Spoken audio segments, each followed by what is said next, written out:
喂，Hello 各位好啊！咁啊，今日咧想同各位傾一傾呢一個佛牌嘅少少嘅知識啦。咁啊喺網上見到一篇文章，我覺得好值得去傾嘅。咁有一句説話咧就係話佛牌佩戴多久才有效果。咁有好多人咧去請佛牌咧，佢就係有少少一個購買結果嘅意向。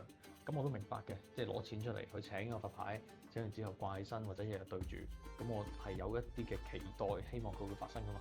咁有啲人咧就直接將呢樣嘢叫做購買結果。咁購買結果唔緊要嘅，最緊要係咩咧？中間有一啲少少嘅動作咧必須做。咁呢度講得好好啦，佢就話每日咧大概用1分鐘嘅時間咧，就要念呢個佛手經啊。佛手經就係南無達薩巴格佛多阿那克多薩瑪薩布達薩，就係呢一段嘅經文要念3次。咁其實有一個感覺咧，就係話開始呼喚嗰個佛牌，呼喚嗰個菩薩，希望佢哋幫你啦咁嘅意思。咁第二咧，佢呢度就話有冇一個善根嘅福德嗱？呢度我就好想同各位講。有啲人咧，佢戴佛牌咧，就特別容易會成功，因為佢命裏邊可能有粒星，嗰粒星咧就叫天巫。天巫咧就講以前係做宗教嘅人物嚟嘅，呢個第一個講法。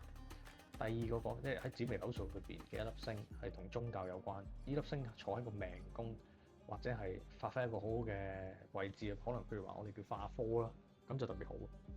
咁調翻轉，如果冇呢粒星咁點算咧？都得，不過冇咁型。但係你要做第二啲嘢嘅，譬如話你做善事啦，又或者係你自己要做多啲功夫。咁咩功夫咧？就係念經嘅功夫。咁有時我喺呢度咧，連咗一啲即係擺咗一啲佛曲啊，或者一啲經咒喺度咧，就耐唔耐俾各位去念。咁做好晒呢一系列嘅嘢之後，如果都係冇一個好好嘅方法咧，如果冇一個好好嘅結果咧，咁其實好簡單。你要識得擇日去戴呢個佛牌，譬如話嗰日係你嘅財日，或者嗰日咧係你貴人日喎，咁你嗰日咧就一定要練嗰個經文啦，或者嗰日戴嗰個佛牌劍，咁啊多數都 OK 嘅。咁其實有一個講法就係話佛牌有冇一個磨合期咧？咁其實個唔同嘅，就點都會有嘅。咁如果你俾一個正常嘅時限啦，就大概1個月左右。咁有啲人咧要3個月或者更加長啦，呢度就好值得去傾啦。如果係需要3個月或更長嘅時間，你先感受到咧，其實個意思好簡單，就係你有一啲劫數咧就未完嘅。劫數咧就有啲嘢等住你去過，有個難關喺度，佢必須要你跨過去之後，先有一條好嘅路俾你行。劫數咧其實同因果咧係息息相關，因果就等於一個果實，呢個果實咧隨住時間咧會成熟嘅。當你呢個果實成熟嘅時候，你就預備可以離開呢個劫數，或者進入另一個好嘅劫數。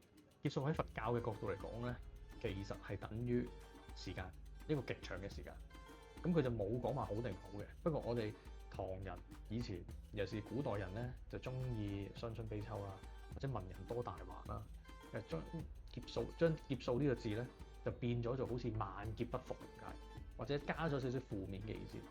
咁其實劫數係時間，亦都可以係變化啊嘛。咁變化嘅話咧，係嚟一個好嘅變化都可以。而佛牌喺呢一個情況下咧，就等於我哋喺一個劫數裏邊，佢俾一個推進器，俾一個外掛程式你，等你容易啲過。其實個感覺咧，我覺得最坦白地去表達到咧，就係話而家出邊30幾度、36度嘅夏天，你企喺度等車等咗好耐，下一架車嚟嘅。係有冷氣定冇冷氣嘅咧？咁你已經好熱㗎咯喎！如果下一架車都係冇冷氣，而你一定要上呢架車，因為你要去下一個地方啊嘛，咁呢個就係你嘅劫數。呢個係你一個因果裏邊開始慢慢成熟啦。咁如果下一架車係有冷氣嘅，好簡單，因為人哋俾咗個電話你，咁啱有個人俾咗個電話你，嗰個電話你打開個 Apps 咧，你一撳嚟撳去睇咧，你就知道下一班車有冇冷氣，或者有冷氣嗰一班車幾時嚟，咁你就可以順利地上到一班車咧，令你舒服啲咁解。呢個係最簡單嘅講法。嗰個電話咪就係個佛牌咯。有個人俾咗你，就係因緣際會，你遇到一個乜嘢人俾咗個電話你，咁嗰架車就係等於你嘅運程。嗰架車係有冷氣定係冇冷氣咧？就係你即將行緊嗰個運。咁而家出邊好熱喎，30幾度喎，嗰個咧就係你本身嗰個嘅命宮。喺呢一個階段係必須受苦咁解，所以好多嘢加加埋埋咧，其實就同我哋日常生活咧好有關係。咁我哋今日喺度講咗咁多先。